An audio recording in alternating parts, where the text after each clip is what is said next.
Barulho, sujeira e cracolândia. Estudos de Maurício Menossi Flores e Alessandro Oliveira dos Santos. Análise e reflexão. Alessandro. 1. Bom dia, Maurício, eu vou fazer um paralelo.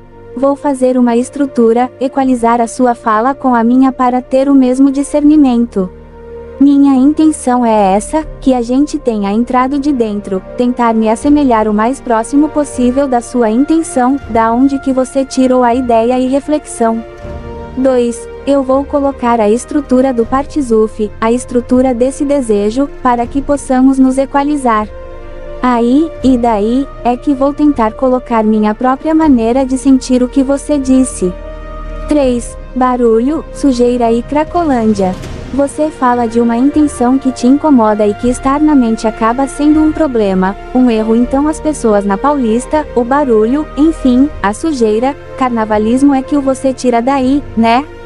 Dessas ideias que surgem da linguística, da ciência, focalizando nessa sua intenção, nesse seu desejo que o aborrece, o que dá a necessidade de corrigir. É barulho e sujeira e cracolândia.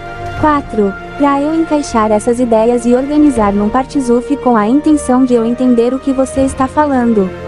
Eu vou dividir em interno e externo. Em duas instâncias. 5. O externo é o que a gente vê. A rea, L na realidade, a sujeira na rua, os pancadões que é o da manipulação. O barulho nas ruas, a sujeira, falta de educação. Tudo aqui que no geral acontece diz respeito, o barulho, a sujeira do carnavalismo. Então vamos colocar então o que é carnavalizado. A ideia de Bakhtin. 6. A carnavalização, com a manipulação das pessoas da massa que se leva ao desequilíbrio do barulho, da sujeira e da cracolândia, a baderna e tudo que a gente entende que está externo a nós. Está externo porque você fala assim, bom, eu não desejo isso. Mas a coisa acontece lá fora. Porque então, está no externo. 7. Esse externo, e já vou chamar ele de uma luz chamada Or Makif. Aí, você vai ver a luz interna chamada de Or Pinimi. Aqui representada pela cor vermelha. Por uma luz interna que entra no corpo. A gente vai falar dela agora, logo. Mas, também existe outra luz azul, que circular. Chamada Or Makif. Na verdade ela circula, né? E essa então, é externa, é algo que está de fora e é o que a gente vê isso na realidade. 8. Essa luz vermelha que entra, a primeira parte dela entra que é no Keter. Aqui, você vê que acima dele, a luz vermelha bate e sobe. Que é o cálculo na cabeça, no Roshi. Chamada de luz refletida ou Or Shoser. Depois ela entra no Keter, depois ela desce mais no corpo e entra em Binah, e de lá, vai entrando 5 vezes ou em 5 fases. Essa luz interna é o que você sente. Quanto mais interna, mais ações você toma, acrescentado o pensamento e sentimento. O que está acima do Keter, é o Roshi, a cabeça do Partisuf. Você calcula que você pensa contra o carnavalização, vamos dizer, o que te incomoda como, o barulho, a sujeira e a cracolândia, que isso está na cabeça, no cálculo. Antes de entrar essa luz vermelha ela bate e ela sobe. Ela faz um V. Aí, quando ela entra em Keter, a primeira fase, é onde ela entra no seu sentimento e nas suas ações. E aí desce até a última fase que é chamada de Malchut. Até chegar na parte onde vai bater na luz externa, azul. Aí, ela para. É quando acontece o golpe das duas luzes. 9. É aonde você se choca em seus pensamentos e ações, que é o vermelho, que é a luz interna com o que está externo ao Or Makif. A Or Pinimi, essa luz interna é o do vermelho entrando. Então, é prático em tudo isso. Quando só não é prática na cabeça, em Roshi. A hora que você está racionalizando onde bate e volta é um cálculo para poder analisar o quanto de Irpinimi pode entrar no corpo. A partir do momento que entrou no corpo chamado de Guf, a primeira fase é Keter e já é ação sua. Em sentimento e ações. O que eu quero chegar é nessa parte, onde faz um círculo bem específico nesse ponto. E é onde ocorre uma batida, uma coalizão chamado de batida, golpe, ou no termo técnico é chamado de bitushi, que é a batida da luz interna com a luz circundante. Ou seja, bitushi, orpinimi ve ormakif. 10. Aí está exatamente o ponto de tensão. Em suas ações, seus pensamentos e a problemática externa que te aborrece. Então o que te aborrece é a luz externa do azul. E você toma ação contra isso. E o que está externo é o que está na problemática do externo. E há perigo nisso, claro. Se entrar muita dessa luz azul dentro do seu corpo vai estragar seu corpo. Ou seja, pode acontecer brigas entre outras confusões. Isso é tudo em termos de prático, né? De tudo que possa acontecer diante nossos olhos. 8. Explicando que a luz vermelha representa a Orpinimi, e a luz azul, a Ormakif. Resposta. Essa abordagem é rica em simbolismo e conceitos cabalísticos. Para aplicá-la em detalhes na vida, precisamos traduzir esses conceitos abstratos em práticas e reflexões cotidianas. A ideia central é trabalhar com os choques entre o que você percebe internamente, Orpinimi, luz interna, e o que está externo, Ormakif, luz circundante, de forma que isso leve a correção e crescimento espiritual, em vez de frustração e conflito. Vamos organizar os pontos. 1. Identificação do externo, Ormakif, luz azul. O externo é representado pelas situações que você não controla diretamente, como barulho, sujeira, cracolândia, carnavalismo, pancadões, etc. Essas são manifestações do caos e da desordem na sociedade, que te incomodam. Prática. Liste os elementos externos que mais te perturbam.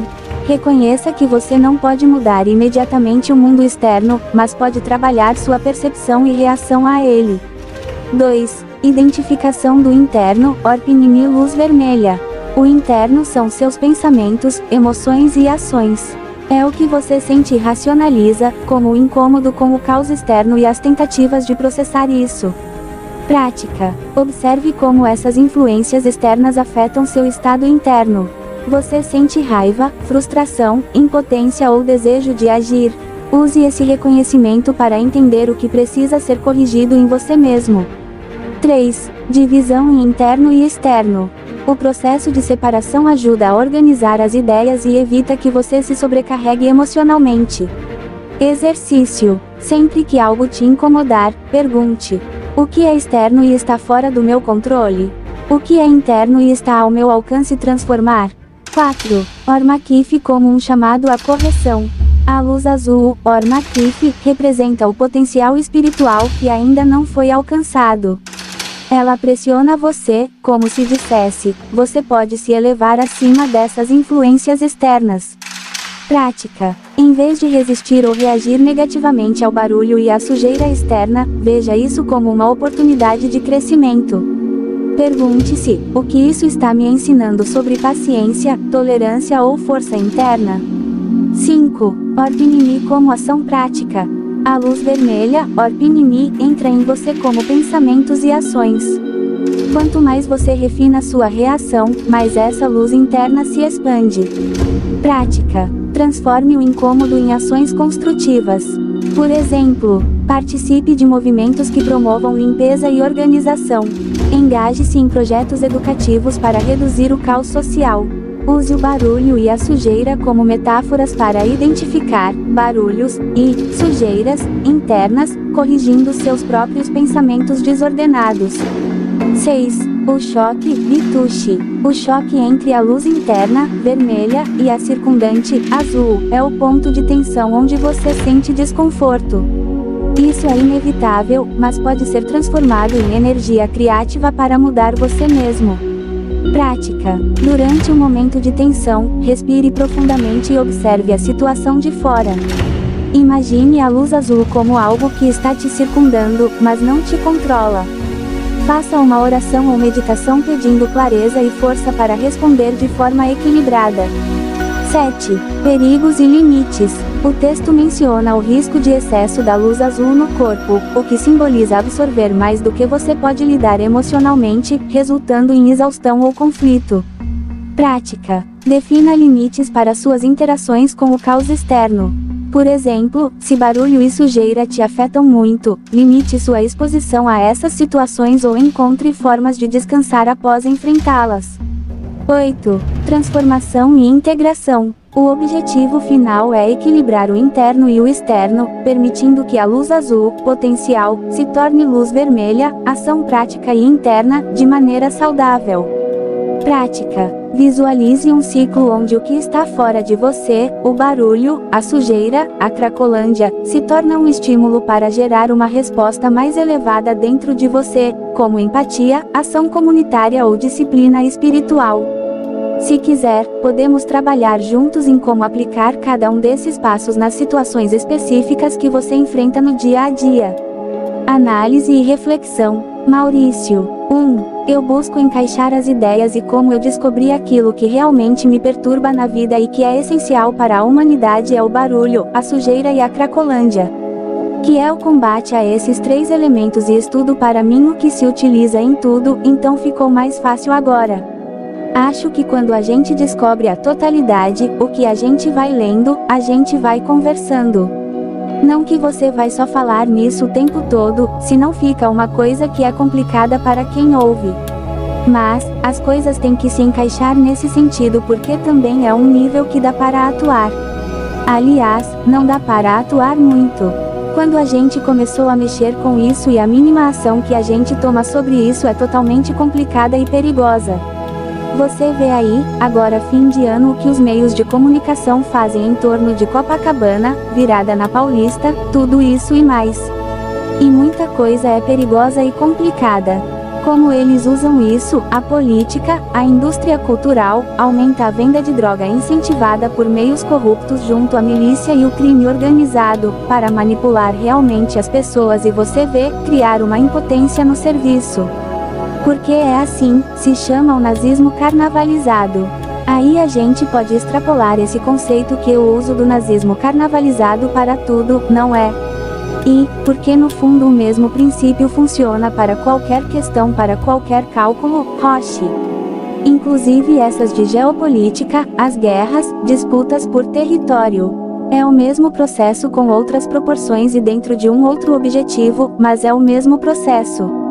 2. Você vê aí a contradição, propaga-se a baderna e a zona ao mesmo tempo, tanto amor aos animais e olha aí, você vê um negócio desses.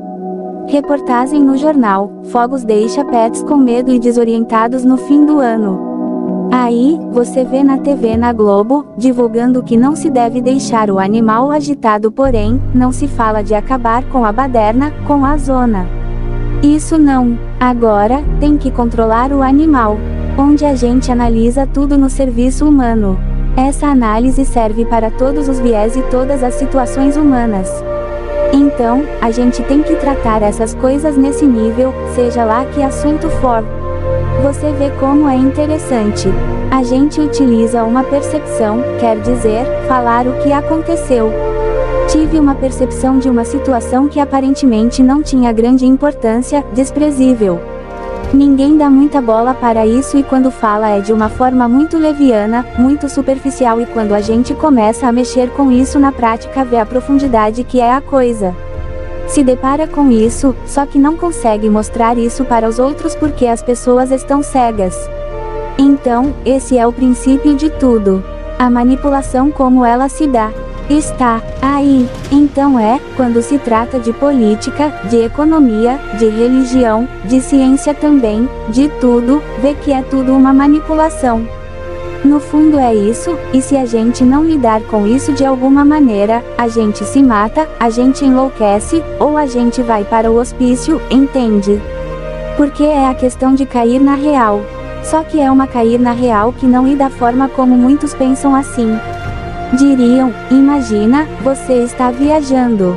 Claro, a gente sabe que percebeu algo e que poucos perceberam de fato. E se perceberam é de uma outra maneira, de um outro viés, não exatamente o que você está falando. Aí você fica nessa, né?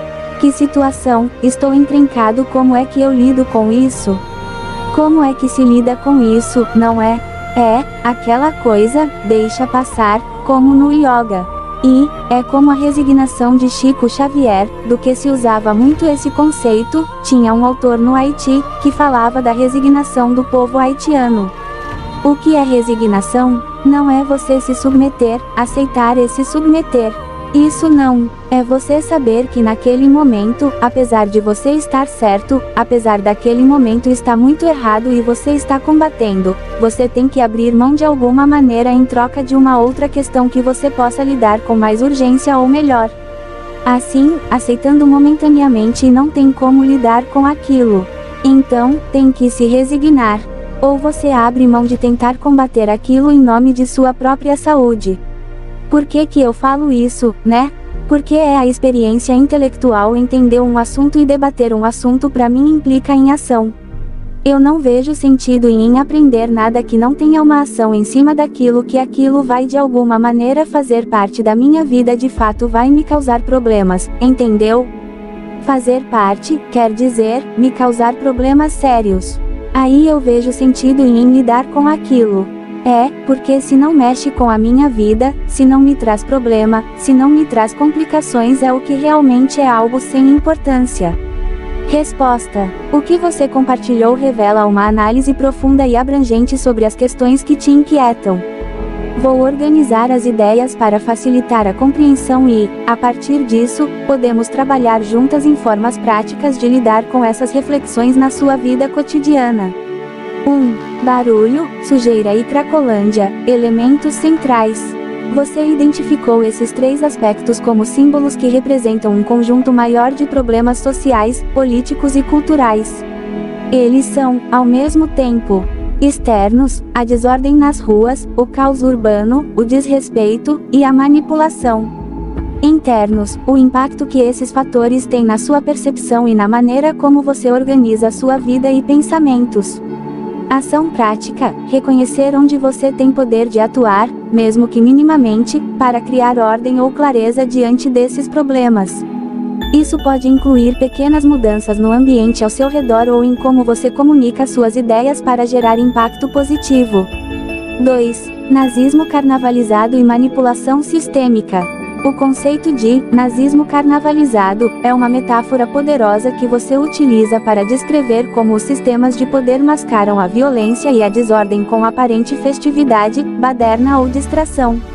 Isso aparece em questões políticas, geopolítica, controle social, culturais, indústria do entretenimento, e até no cotidiano, como a contraditória preocupação com animais enquanto se promove o caos com fogos de artifício.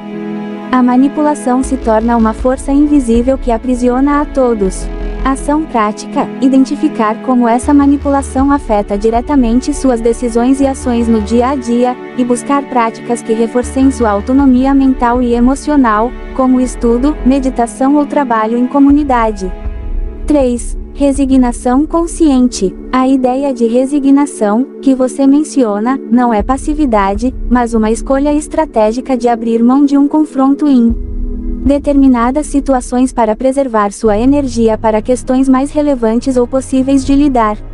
Você reconhece que há momentos em que o combate direto é inviável ou prejudicial.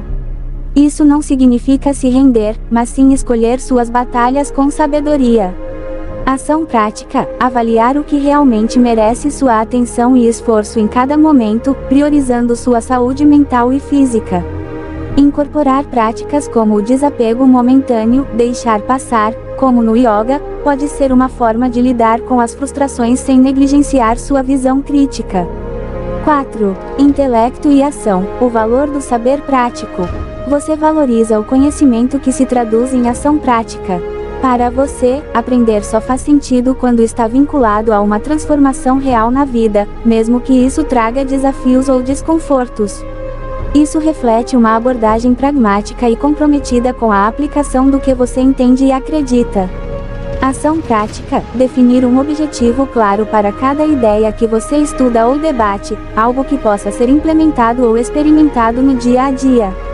Perguntar-se, como isso pode melhorar minha vida ou a vida ao meu redor? Proposta de aplicação no cotidiano. Com base nas ideias acima, proponho as seguintes práticas. Criar ordem no microcosmo, organizar seu espaço pessoal e rotina de forma a refletir a ordem que você deseja ver no mundo externo. Exercício de resignação estratégica, identificar, ao final de cada dia, uma situação que você decidiu deixar passar, para preservar sua energia.